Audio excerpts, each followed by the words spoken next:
neraskeun hanca nyaeta ayeuna teh paslun fi ikhtiyaril ilmi. Bismillahirrahmanirrahim. Paslun ari ieu eta hiji pasal fi ikhtiyaril ilmi dina milih ilmu. Wal ustadi sareng milih guru, wasyariki jeung milih babaturan, wasabati jeung ngajelaskeun tentang teguh, alaihi kana ilmu. Yan bagi penting li talibil ilmi pikeun jalma anu nyupri ilmu, naon ayyah taro yen milih itu talibul ilmi min kulli ilmin tina saban-saban ilmu, ahsana kana pang alus-alusna ilmu, ahsanahu kana pang alus-alusna ilmu, wama jeung milih kana perkara yahtaju anu mikabutuh itu talibul ilmi ilaihi kana emma fi amri dinihi dina urusan agamana itu talibul ilmi fi halin aya alif lamanya fil hali dina pada harita. Summama tuluy milih kana perkara yahtaju anu mikabutuh itu talibul ilmi ilaihi kana emma fil mali di zaman pikahareupeun. Fil ma'ali berarti. Fil ma'ali di zaman pikahareupeun. Wa yuqaddimu jeung ngaheulakeun talibul ilmi ilmat tauhidi kana ilmu tauhid. Wa ya'rifu jeung nyaho talibul ilmi maksudna mah ngamakripatkeun Allah ka Gusti Allah Ta'ala bari nama haluhur Allah bidalili kalawan terang kana dalilna. Fa inna imanal muqallidi mangka saestuna imana jalma anu taklid wa ingkana jeung sanajan kabuktian itu iman muqallid iman jalma anu taklid sahihan eta anu sah ing dana numutkeun kami, lakin yakunu tatapina kabuktian itu muqallid asiman eta jalma anu dosa bitarkil istidlali ku ninggalkeun nieun dalil. Wayah taru jeung milih talibul ilmi al atiqo kana ilmu anu heubeul dunal muhdasati lain ilmu pirang-pirang anu anyar.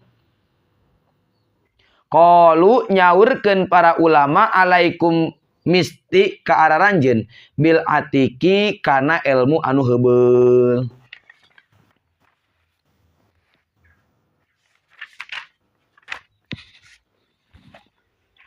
Wa iyyakum jeung kudu sieun aranjeun wal muhdasati sarta pirang-pirang ilmu anu anyar. Wa iyyaka jeung kudu sieun anjeun antastagila kana yen katungkul anjeun bihadzal jadali ku ieu papaduan atanapi debat allazi anu dohiri ieu ladi ba'dan kirodil akabiri dina sabada mautna pirang-pirang para gegeden minal ulama'i nyata nati pirang-pirang ulama fa innahu mangka saestuna ieu jadal perdebatan debat yub'idu eta ngajauhkeun itu jadal at-taliba kana anu nyupri gitu. Debat tanpa mencari kebenaran malah mencari ingin kemenangan moal nepi kana derajat anu diteangan. Nu aya kalah pa aing-aing kaituna teh. Tapi untuk mencari kebenaran, siapa yang benar ya kita harus menerima. Itu nu saya. Jadi jangan mencari kemenangan di debat mah. At-taliba ka anu nyupri anil fikhi tina fikih. Wa yudiu jeung noler-noler itu jadal al umro kana umur. Oh tolib berarti anu nyupri lain anu disupri tolib. al umro kana umur wayurisu jeung ngawaris itu jadal al wahsata kana naon atuh wahsat teh giras wal adawata jeung kana papaduan wa huwa jeung ari itu jadal min asrotis saati eta tetep tina sabagian pirang-pirang ciri kiamah tuh ai giras teh beuh wak semangat gitu hayang menjatuhkan batur eta giras disebutna wartifa'il ilmi jeung tina ciri-ciri diangkatna ilmu wal fikhi jeung ciri diangkatna fikih maksudna mah mulai leungit ilmu teh kada eta nya kitu deui sapertikeun kieu waroda geus datang ieu da fil hadisi dina hadis wa ammakhtiyarul ustadi jeung anapun ari milih na guru payan bagi mangka penting naon ayyakhtaro yen milih talibul ilmi al a'lama ka anu leuwih berilmu wal auroa jeung ka anu leuwih waro maksudna apik wal asana jeung anu pang leuwih kolotna kama sapertikeun di lain ieu mazaidah kama taro sapertikeun geus milih saha Abu Hanifah Imam Abu Hanifah hina idin dina nalika itu ikhtiar Hamada bin Abi Sulaimana ka Syekh Hamad bin Abi Sulaiman ba'da ta'ammuli dina sabada mikir-mikir wa tafakkuri jeung tegasna mah mikir-mikir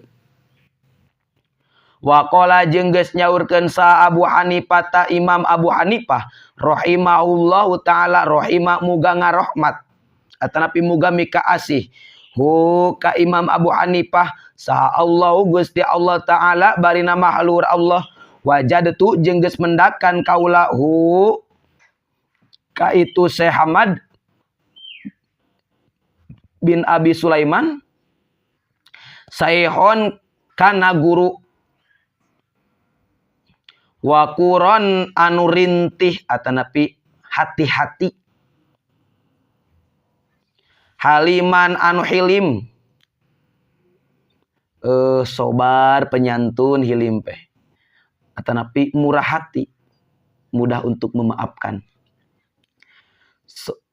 saburon anu sobar wa qala jeung nyaurkeun itu Abu Hanifah sabatu geus tumetep kaula ingda Hamad bin Abi Sulaimana disandingeun Syekh Hamad bin Abi Sulaiman panabatu tuluy jadi kaula atanapi bertumbuh kaula maksudna jadi orang yang hebat gitu waktu belajar ka Syekh Hamad bin Abi Sulaiman